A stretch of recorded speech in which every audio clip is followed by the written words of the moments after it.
Guardians also have picks 36 and 48, so they have 3 of the top 50. So we've heard, you try to save some of the money so you can go over slot. Who are some guys that might slide down because they're looking for more money than what a slot would be?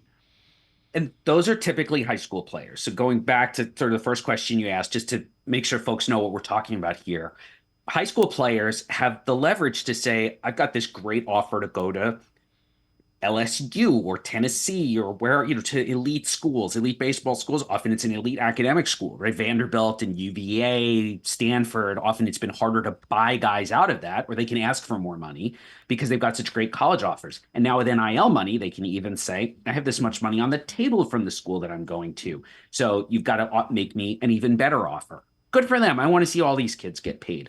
It has changed the calculus a lot. And players we think are first round on talent can slip to 36, 48, particularly if Cleveland makes it known. We have $3 million available for this player if he gets to 36 or for any of these players. So I can throw a few names out there. I can't promise you any of these guys will specifically be available, but there's a lot of high school pitching that's going to get out of the first round and go, I think, between picks 30 and 50, where Cleveland picks twice. Ryan Sloan is a very tall, strong right-hander from just outside of Chicago who's been up to 100 with one of the best changeups in the draft. William Schmidt is committed to LSU. He's from just outside of Baton Rouge. He has one of the best curveballs in the draft. He's also throws pretty hard, good body. People like the delivery. He did taper off a little over the spring. That may be an opportunity, though. That may make him more available for Cleveland. There is an infielder in Omaha or just outside of Omaha, Tyson Lewis. He could go in the first round, but I've heard that there's at least the possibility that he's going to ask for enough money that he could slip a little bit to maybe to pick 36, where it's athletic, shortstop, good swing, power.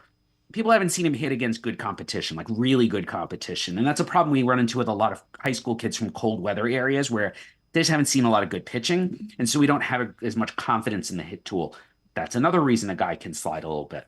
Last name I'll throw at you, Dasan Hill, Dasan from Texas, lefty. I've only seen him on video, but I have to say I saw the video and I thought, ooh, this is really interesting. Projectable, lean, like the way the arm worked. Body was good, saw the makings of 3 pitches, and just asked around a little bit. Is this guy not first round possibility? And people said more it's somebody's second pick overpay. He's that kind of guy. That is now a category of player we have where it's like no one's taking this guy with the first pick. But once you get to those second picks in the comp round, teams with money might target guys like him. Hill might be somebody who's available at 48, not at 36. I just found him really interesting. As somebody, I tend to be very hard on high school pitchers because their failure rate is so high in pro ball. Hill has a lot of the things I like with that projection and the athleticism where it's not just now velocity, but it's the kind of guy where I could see gradual growth once he gets into a system that's really good with pitching, like Cleveland is. And if I were them, I'd say, we know what we do really well. We develop pitching as well as anybody. Let's make sure we find guys who fit our mold.